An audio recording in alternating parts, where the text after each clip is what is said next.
Mejor hablemos.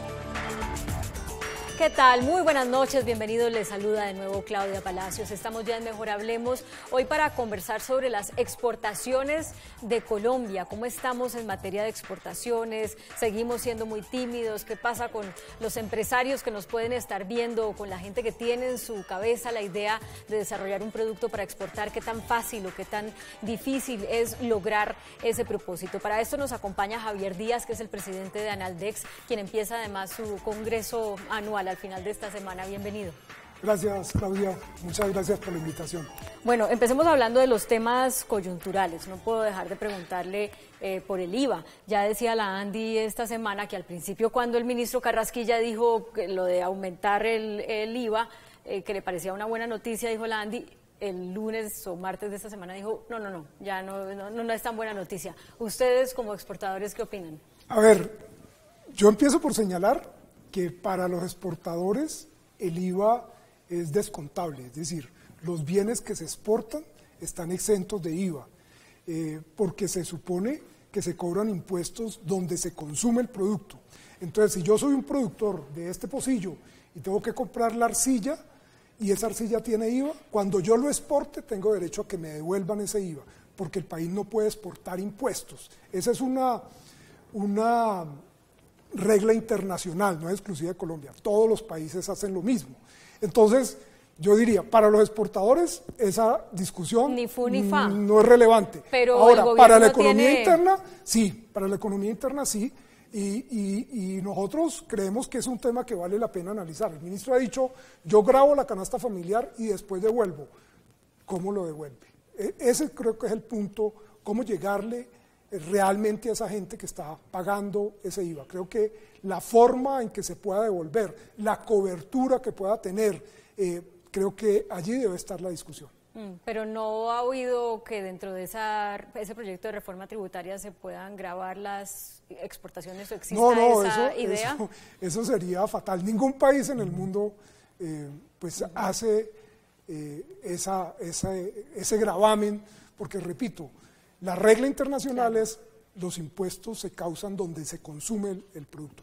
Aquí hay mucha discusión en el tema de servicios. Muchas veces dicen, pero es que yo estoy exportando servicios, pero si el servicio se consume aquí en Colombia, por más que se lo esté brindando a un extranjero, está grabado. Si yo presto el servicio como colombiano en el exterior, no está grabado.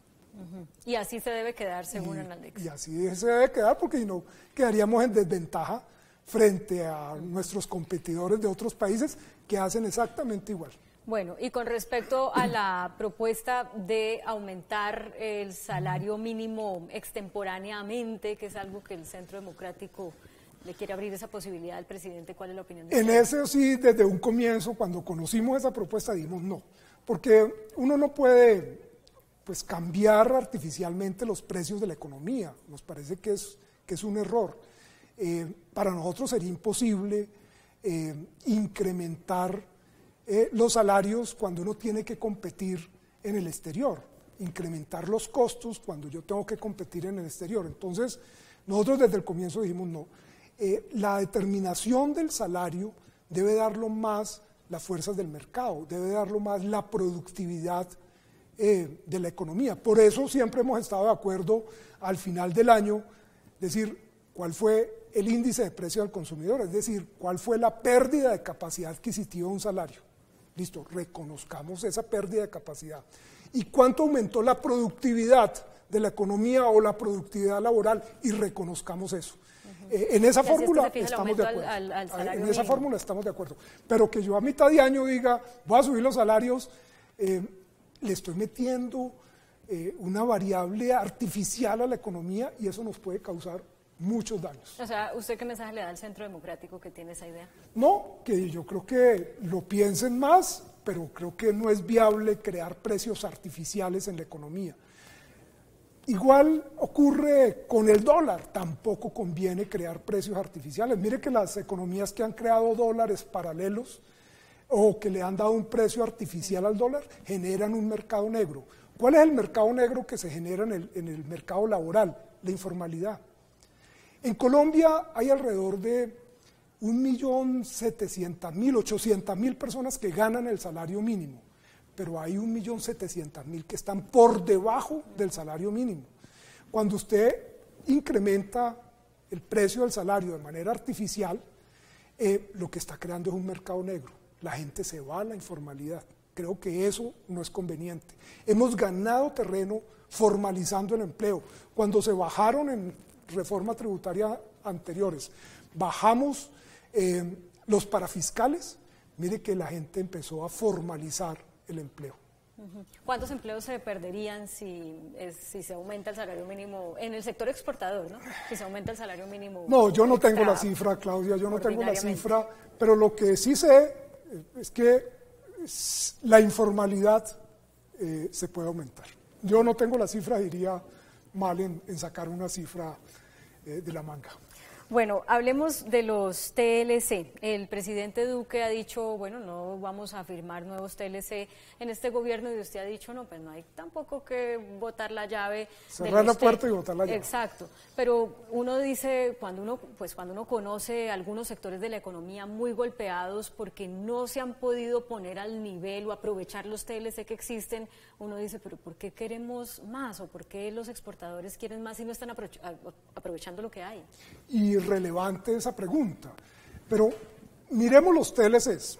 Los TLCs son una herramienta, son un instrumento y me corresponde a mí aprovecharlo. Los TLC son como una bicicleta. Yo quiero montar en bicicleta, quiero competir en la bicicleta, me compro la mejor bicicleta, pero si yo no entreno, pues no voy a poder competir. Entonces, los TLC son la bicicleta, pero necesitamos entrenar. ¿Y qué es entrenar? Hacer que la economía sea competitiva.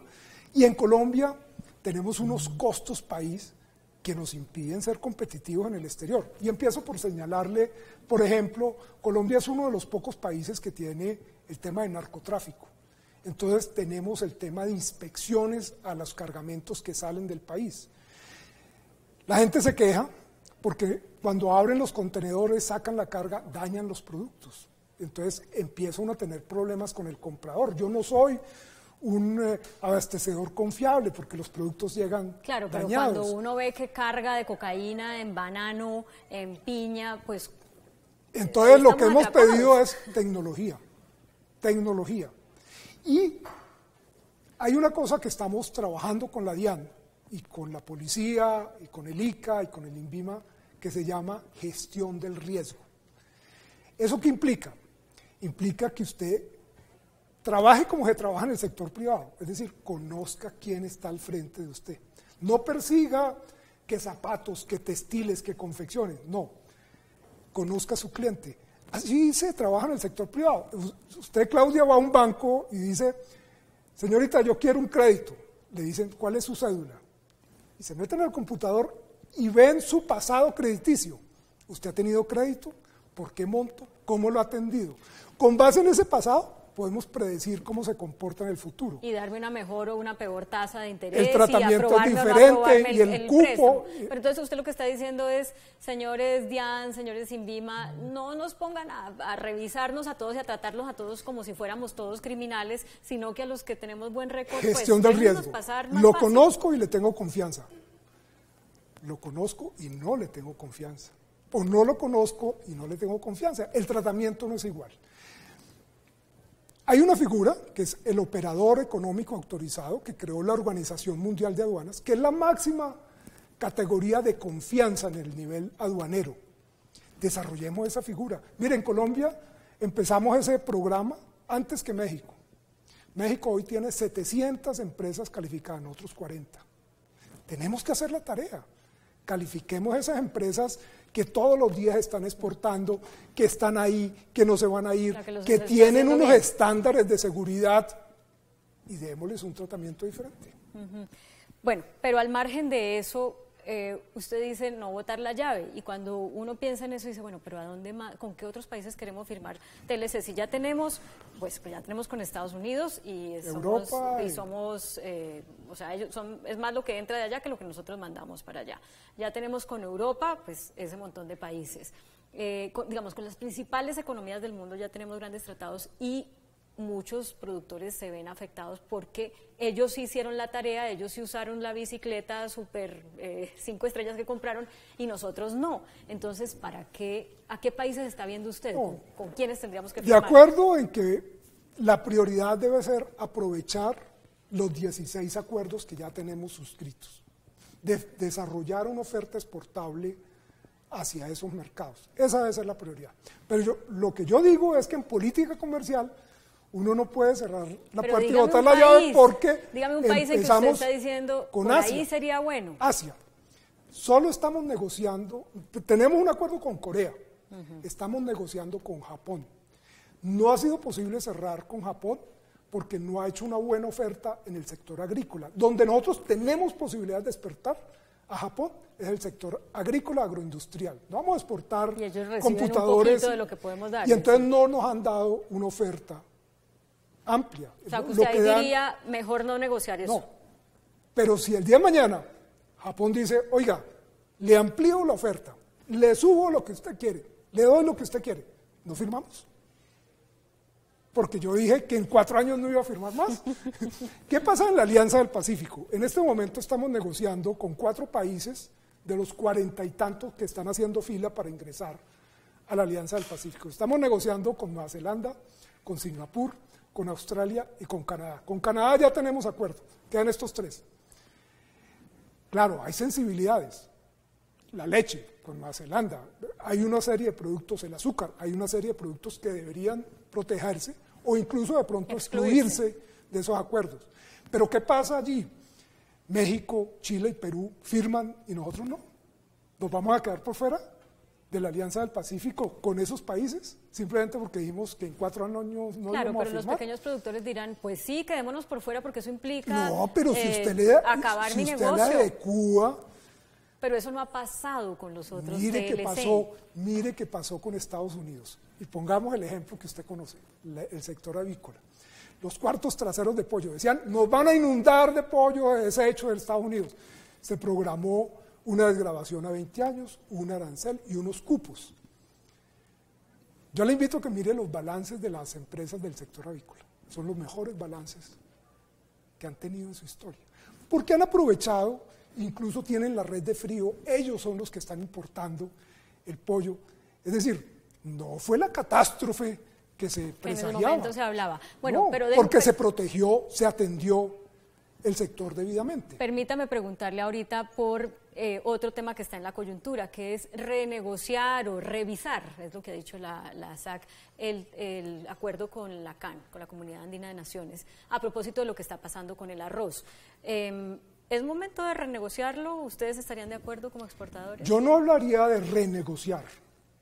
Podríamos revisar algunos temas de comercio desleal, de comercio ilegal, de comercio informal, pero cuando uno mira la historia de la CAN, si algún país ha ganado con el comercio con la CAN, es Colombia. Es la única región donde tenemos balanza superavitaria porque exportamos nuestras manufacturas. Tenemos el lío del arroz. Colombia no ha dejado de ingresar el arroz, ellos tampoco nos han dejado ingresar. Fueron y demandaron, el Tribunal Andino de Justicia les dijo, ustedes tienen razón, Colombia está incumpliendo, y nos castigaron con un sobrearancel sobre nuestros productos, principales productos de exportación. Ya se pusieron de acuerdo, definieron unos contingentes y un cronograma. Creo que uno sentándose a la mesa puede llegar a acuerdos.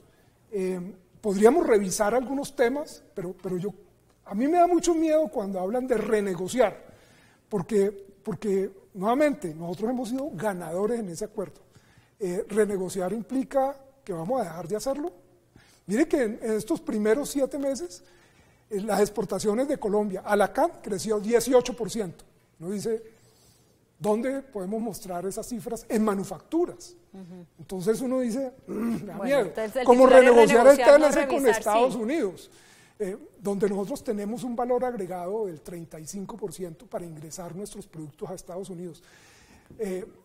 Estados Unidos le acaba de subir el valor agregado a México, por ejemplo, en vehículos más del 70%. Uno dice, Yo voy a cambiar mi 35 por eso. De eso le quiero preguntar, porque estamos viendo en el mundo una guerra comercial, obviamente liderada por las políticas del presidente Trump, y uno dice, bueno, ¿y esto cómo le va a pegar a Colombia? Ya está pegando en materia de acero y aluminio, aunque nos han dicho que pues es algo bastante marginal, pero uno ve esta guerra comercial entre China y Estados Unidos, ve lo que está pasando con Turquía y uno dice, ¿aquí vamos a perder o vamos a ganar? ¿Qué es lo que va a pasar? A ver, esta es una pelea de grandes, nosotros somos muy pequeños en esa guerra, de los 226 millones de dólares en productos de hierro y aluminio que exportamos a los Estados Unidos, hay afectados 55, pero son productos básicos. Los transformados, como las ventanas, las puertas que hace una empresa Barranquilla, están ganadoras. Ellos están felices porque están vendiendo mucho más. Y en esa guerra hay oportunidades. La Cámara Colomboamericana acaba de hacer un estudio donde muestra que hay alrededor de casi 700 productos que Colombia podría vender en Estados Unidos porque China empieza a dejar de venderlos allí por el sobrearancel que Estados Unidos en esa guerra le puso. Hay oportunidades. Como por ejemplo, en ¿qué? el tema de confecciones, por ejemplo, las prendas de vestir. Allí ya hay gente llamando diciendo, oiga, me están buscando de Estados Unidos para proveeduría. El tema es, voy a ampliar, esa respuesta, esa pregunta que usted se está haciendo o que le están haciendo sus agremiados es la que quiero que responda después de comerciales porque ya tengo que hacer una pausa. En Mejor Hablemos, ya volvemos con el presidente de Analdex. Estamos hablando con Javier Díaz, que es el presidente de Analdex. Bueno, y estaba contando que para las empresas colombianas esta guerra comercial que está viviendo el mundo entre las grandes economías como Estados Unidos y China es algo que podría llegar a beneficiarnos, pero si nos ponemos las pilas. Entonces, si están llamando a una empresa de confecciones para decirle, mire, ya lo que importábamos de China no lo vamos a poder importar aquí a Estados Unidos, usted no lo puede hacer, ¿qué hace ese productor? ¿Compra más maquinaria? Ese es el dilema en que están esos productores, es decir, ¿cuál es el horizonte de esta guerra? ¿Esa oportunidad por cuánto tiempo? ¿Yo alcanzo a ampliarme y a invertir y recuperar esa inversión? ¿Pero qué responde el presidente de No, Analdex? esa es una decisión que cada uno tiene que tomar. Difícilmente uno puede decirle invierta cuando uno no sabe qué va a pasar en esa relación. Hoy la recomendación sería hágale, pero no sabemos cuánto dure esta guerra. Y el otro tema es tasa de cambio. Hoy estamos con una tasa de cambio por encima de los 3.000, pero estamos otra vez con unos precios de petróleo creciendo. Volveremos a concentrar nuestras exportaciones en petróleo y nos olvidamos del resto, que eso nos pasó en años anteriores. Sí, Ese es un tema complicado. Eso le quiero preguntar porque esta semana salió la cifra de exportaciones y pues uno ve un repunte, pero ve otra vez que el repunte es debido a la economía extractiva. En buena medida por Entonces, petróleo. nos está volviendo a morder la vaca, ¿no? Exactamente, pero la buena noticia es que manufactura sigue creciendo y yo creo que la gente todavía sigue animada en que vamos a poder complementar esas ventas de petróleo con otra serie de productos. Incluso en Analdex estamos desarrollando un programa que hemos denominado Mi Club Pymex para pequeñas, medianas empresas que quieran exportar.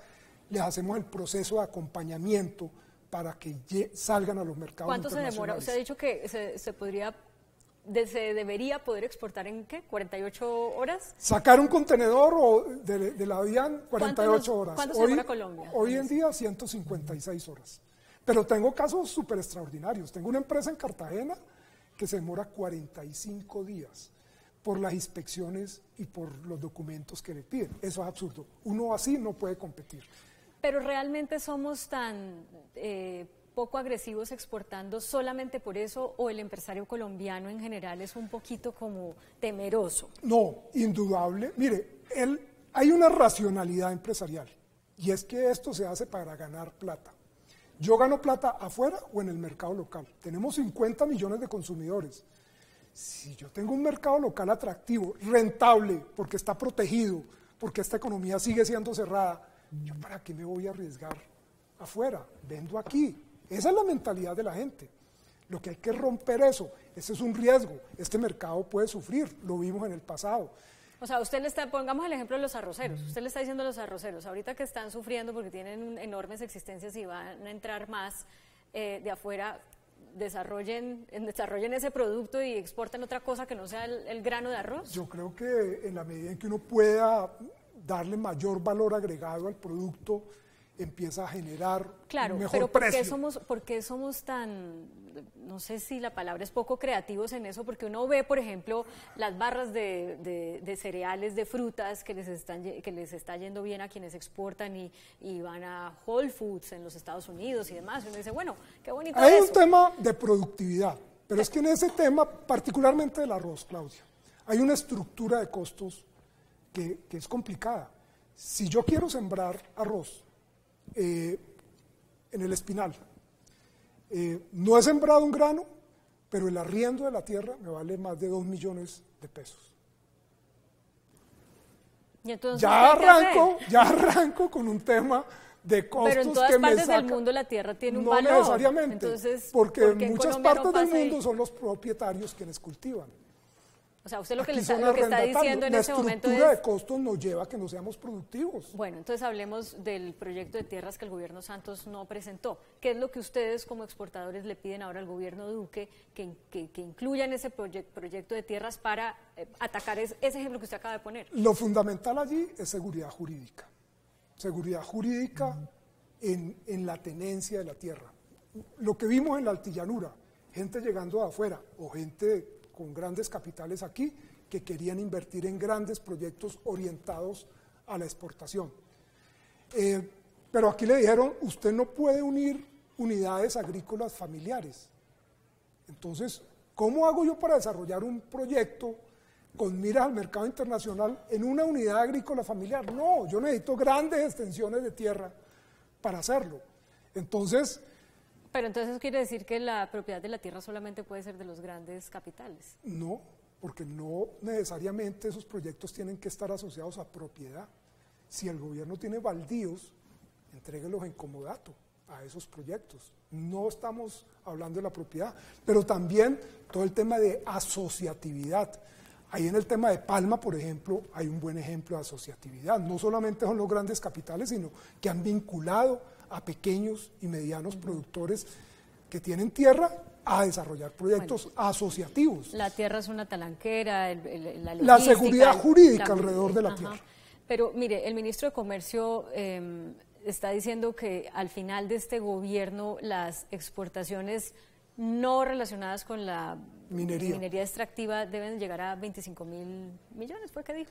Pues debemos terminar por encima de 21.000 millones, era el reto del gobierno anterior. No se logró porque estamos como en 18.000 o algo así. O sea, ¿de verdad se puede en 4 años pensar que esa meta de 25.000 se puede cumplir de exportaciones en economía? Yo soy optimista y yo digo que sí. Si uno hace la tarea... ¿Pero con qué? ¿A punta de aguacatejas? No, con todo si uno hace la tarea en términos de bajar costo país, de hacer mucho más eficiente ese proceso de exportación, de eliminación de trámites, de bajar costos, de meterle tecnología a los procesos.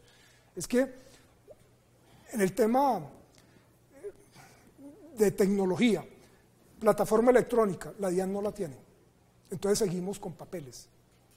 Eso no puede ser. Bueno, pero usted me está diciendo, el gobierno tiene que hacer esto y las condiciones, y en fin, pero ¿qué tienen que hacer los propios empresarios? Si los empresarios, nuevamente, si los empresarios ven que esto es rentable, se meten, pero tenemos que crear el entorno para que esa actividad sea rentable.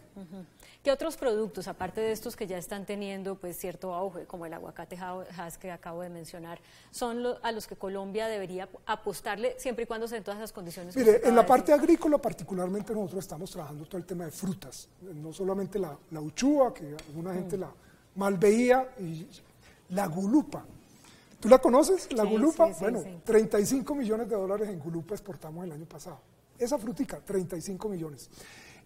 Está el aguacate, está los cítricos dulces, viene el pimentón, los arándanos. Hay una serie de productos en el sector agrícola que tienen posibilidades. Pero a ver, si alguien tiene una tierrita pequeña y dice, yo voy a sembrar aquí gulupa porque eso va a dar y van y miran la tierra y dicen, no, pero usted no cumple con las condiciones fitosanitarias, entonces se queda la persona con la inversión hecha. Venga, trabajamos y hay recursos. Nosotros hemos hecho desarrollo por ejemplo, con recursos del SENA para productores que en promedio tenían menos de 1 hectárea de uchuva. Y fuimos y les dimos buenas prácticas agrícolas. Claro, ellos me decían, si yo me pongo a llenar todos los formularios, ¿a qué horas trabajo, doctor? Fue lo primero que me dijeron. Claro. Cuando entendieron que no tenían que hacer 18 aplicaciones de agroquímicos, sino 3 con buenas prácticas agrícolas, les tocó el bolsillo. Les tocó el bolsillo. Si yo puedo tener mejores precios. Bueno, se me está acabando el tiempo, pero quiero cerrar con una cosita y ya no vamos a alcanzar a hablar de contrabando, desafortunadamente. Los cafeteros se quejan mucho, ya el gobierno les dijo sí, va a haber una plata para ustedes, pero Colombia sigue exportando el grano de café desde hace muchos años. ¿Qué mensaje le da usted a los cafeteros? No, indudable que pues la industria cafetera es una industria muy importante y hay que ayudarla, pero hay que ayudarla como cadena, no solamente a los productores, hay que mirar toda la cadena. Los cafés especiales han venido ganando terreno. Yo creo que esa es una línea que tenemos que desarrollar, ver cómo le damos mayor valor agregado a esos cafés. Creo que esa es como la línea para hacer sostenible esta industria. Pero al gobierno le dice que siga le dando subsidios mientras tanto. No, yo creo que uno no puede, yo personalmente no soy amigo de los subsidios. Yo creo que uno no debería entregar subsidios, sino bienes y servicios públicos. ¿Cómo disminuirle los costos de insumos, de fertilizantes, de agroquímicos a los cafeteros? Si yo no puedo subir los ingresos, ¿cómo bajo los costos de producción? Y ahí tenemos barreras, porque tú no puedes importar libremente agroquímicos, no te lo permiten. Entonces, ¿cómo disminuir costos por esa vía?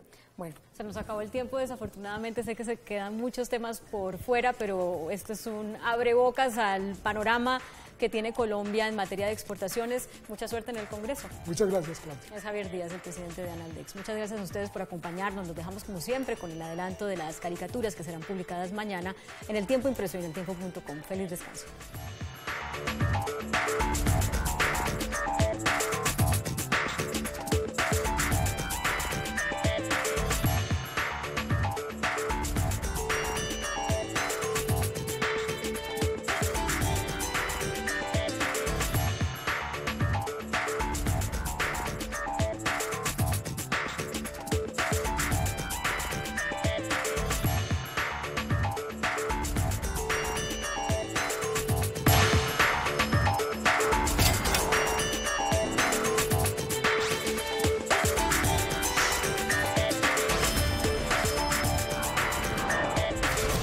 Mejor hablemos.